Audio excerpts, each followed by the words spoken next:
പ്രിയപ്പെട്ടവരെ, ഒറ്റ ചോദ്യം: ഇന്ത്യൻ ഫുട്ബോൾ രക്ഷപ്പെടുമോ? ഈ നിമിഷം നിങ്ങൾക്ക് എന്താണ് തോന്നുന്നത്? ഇങ്ങനൊരു ചോദ്യത്തിൽ നിന്ന് തുടങ്ങാൻ കാരണമുണ്ട്.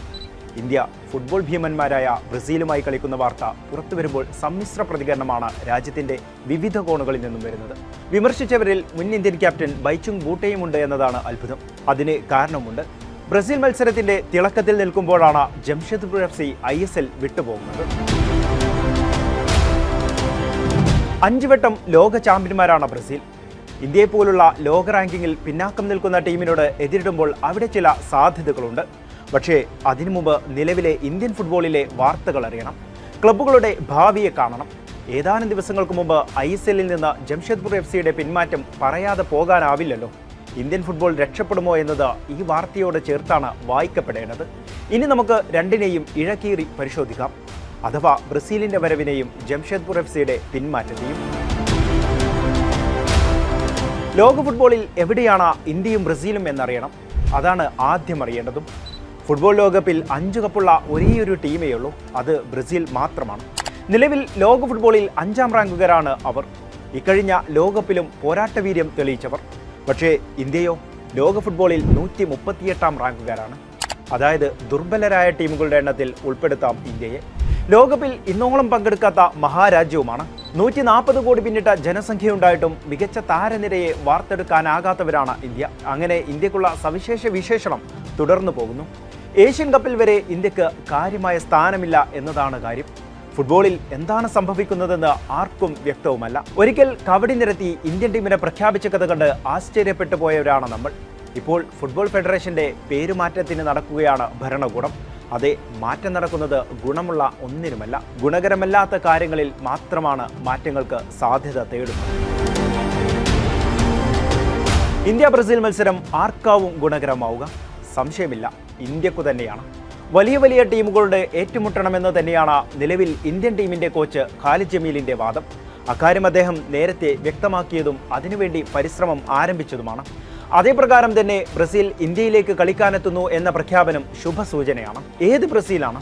വിനീഷ്യസ് ജൂനിയറും യുവതാരം എൻട്രിക്കും ഉൾപ്പെടെയുള്ളവരുടെ ബ്രസീൽ.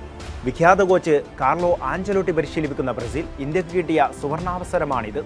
വലിയ വലിയ ടീമുകളുടെ ഏറ്റുമുട്ടുമ്പോൾ ഇന്ത്യയുടെ ഭയവും ഇല്ലാതാകുമെന്ന് നമുക്ക് പ്രത്യാശിക്കാം. അതൊരു positive ഘടകവുമാണ്.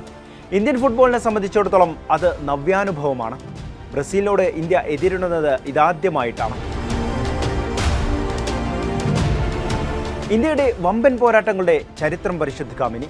Argentina, France, Ghana, Iran, Japan, ദക്ഷിണ കൊറിയ, യുറുഗ്വായ് എന്നിവർക്കെതിരെയെല്ലാം ഇന്ത്യ കളിച്ചിട്ടുണ്ട്. 1984 അർജന്റീനയ്ക്കെതിരെ ഇന്ത്യ കളിച്ചത്. കൊൽക്കത്തയിൽ നടന്ന നെഹ്റു കപ്പിലായിരുന്നു അത്. അന്ന് 1 ഗോളിനാണ് ഇന്ത്യ അർജന്റീനയ്ക്കെതിരെ വീണുപോയത്. 1948 ഒളിമ്പിക്സിലായിരുന്നു ഇന്ത്യ ഫ്രാൻസിനോട് കളിച്ചത്. 1-നെതിരെ 2 ഗോളിനാണ് ഇന്ത്യ അന്ന് തോറ്റത്. ഇന്ത്യൻ ഫുട്ബോൾ ടീമിന്റെ സുവർണ കാലഘട്ടങ്ങളിലൊന്നായിരുന്നു അക്കാലം. വമ്പൻ ടീമുകളുടെ ഏറ്റുമുട്ടിയ കാലത്തെല്ലാം ഇന്ത്യ കരുത്ത് തെളിയിച്ചിരുന്നു. അത് പലപ്പോഴും ഗുണകരമായിരുന്നു എന്ന് വേണം പറയാൻ. കാലം ഒരുപാട് ഉരുണ്ടു. ഇക്കാലത്തിനിടെ ഫിഫ റാങ്കിങ്ങിലെ മികച്ച മുന്നേറ്റത്തിനും ചരിത്രത്തിലെ ഏറ്റവും വലിയ പതനത്തിനും ഇന്ത്യ സാക്ഷ്യം വഹിച്ചിട്ടുണ്ട്. 1996 ഇന്ത്യയുടെ എക്കാലത്തെയും മികച്ച റാങ്കിങ്. അന്ന് 30 സ്ഥാനം മെച്ചപ്പെടുത്തി ഇന്ത്യ ലാൻഡ് ചെയ്തത് 94ാം റാങ്കിലായിരുന്നു. ആ സമയത്ത് ഇന്ത്യ അയൽക്കാരായ ബംഗ്ലാദേശിനെയും ശ്രീലങ്കയെയും നേപ്പാളിനെയും എല്ലാം സൗത്ത് ഏഷ്യൻ ഫെഡറേഷൻ ഗെയിംസിൽ തോൽപ്പിച്ചിട്ടുണ്ട്. ഇക്കുറി ലോകകപ്പ് കളിച്ച ഉസ്ബെക്കിസ്ഥാൻ എന്ന ഇന്ത്യക്ക് താഴെയാണെന്ന കാര്യം കൂടി ഓർക്കണം. അഥവാ 97ാം റാങ്കിൽ. ഇക്കുറി ലോകകപ്പ് കളിച്ച ഇറാനും ഇറാഖും അന്ന് ഇന്ത്യക്ക് ഏറെ പിന്നിലാണ്.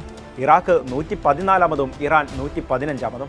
അന്ന് ജോർദാൻ 147ാം റാങ്കിലാണ്. പക്ഷേ പിന്നീട് പടിപടിയായി ഇന്ത്യ പടിയിറങ്ങുകയാണ് ചെയ്തത്. പക്ഷേ ഇറാനും ഇറാഖും ജോർദാനും ഉസ്ബെക്കിസ്ഥാനും മുകളിലേക്കുള്ള യാത്രയിലായിരുന്നു. 2015 ഇന്ത്യ എക്കാലത്തെയും മോശപ്പെട്ട റാങ്കിങ്ങിലേക്ക് വീണതിനും ചരിത്രം സാക്ഷ്യം വഹിച്ചു. 173ാം റാങ്കിലാണ് അന്ന് ഇന്ത്യ പതിച്ചത്. 2020 നവംബർ 26 വന്ന ഫിഫ റാങ്കിങ്ങിൽ ഇന്ത്യയുടെ റാങ്കിങ് എത്രയാണെന്നറിയാമോ? 104. ഇന്ത്യയുടെ ബെസ്റ്റ് റാങ്കിങ്ങിൽ മറ്റൊന്നായിരുന്നു അത്. എന്നിട്ടോ വീണ്ടും പതനത്തിലേക്ക് തന്നെയായിരുന്നു ഇന്ത്യയുടെ കിതച്ചുള്ള കുതിപ്പ്. ഇനി ഇന്ത്യ അവസാനം കളിച്ച ചില മത്സരങ്ങളെ വിശകലനം ചെയ്യാം.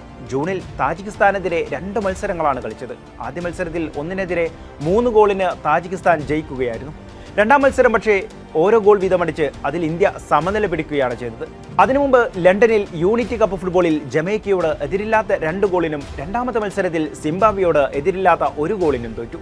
അവസാനം ജയിച്ചത് ഏഷ്യൻ കപ്പ് യോഗ്യതാ പോരാട്ടത്തിലാണ്. കൊച്ചിയിൽ നടന്ന മത്സരത്തിൽ 1-നെതിരെ 2 ഗോളിനാണ് ഇന്ത്യ ഹോങ്കോങ്ങിനോട് ജയിച്ചത്. അതായത് അവസാനം കളിച്ച 5 മത്സരത്തിൽ ഓരോ ജയവും സമനിലയും 3 തോൽവിയും. ഇതാണ് ഇന്ത്യയുടെ ഫലങ്ങൾ. IM വിജയനും സൈലൻ മന്നയും VP സത്യനും പ്രദീപ് കുമാർ ബാനർജിയും ബൈച്ചു ബൂട്ടിയയും സുനിൽ ഛേത്രിയും അങ്ങനെ പ്രതിഭകളെല്ലാം പല കാലഘട്ടങ്ങളിൽ ഇന്ത്യൻ ഫുട്ബോളിനെ അടക്കി ഭരിച്ചവരായിരുന്നു. ആ തലമുറയുടെ പിൻഗാമികളാണ് ഇന്ന് ഇന്ത്യൻ ഫുട്ബോളിന്റെ കടിഞ്ഞാൻ പിടിക്കുന്നത്. സന്ദേശ് ജിങ്കാനും നിഖിൽ പൂജാരിയും ജിക്സൺ സിംഗും ഫാറൂഖ് ചൗധരിയും റഹീം അലിയും റയാൻ വില്യംസും സഹൽ അബ്ദുസമദും അങ്ങനെ യുവ ഇന്ത്യയാണ് ആ നിരയിലുള്ളത്. പക്ഷേ നിർഭാഗ്യവശാൽ ഇന്ത്യൻ ഫുട്ബോളിൽ പിന്നാക്കം പോകുന്ന കാലം കൂടിയാണിത്. പ്രധാന മത്സരങ്ങളിൽ ജയിക്കാനാകാത്ത ഇന്ത്യ പരിശീലകരും ക്ലച്ച് പിടിക്കുന്നില്ല എന്ന് വേണം പറയാൻ. ഇപ്പോൾ ഖാലിദ് ജമീലിൽ വലിയ പ്രതീക്ഷയിലാണ്. വമ്പൻ ടീമുകളോട് ഏറ്റുമുട്ടണമെന്നാണ് ഖാലിദ് ജമീലിന്റെ വാദം.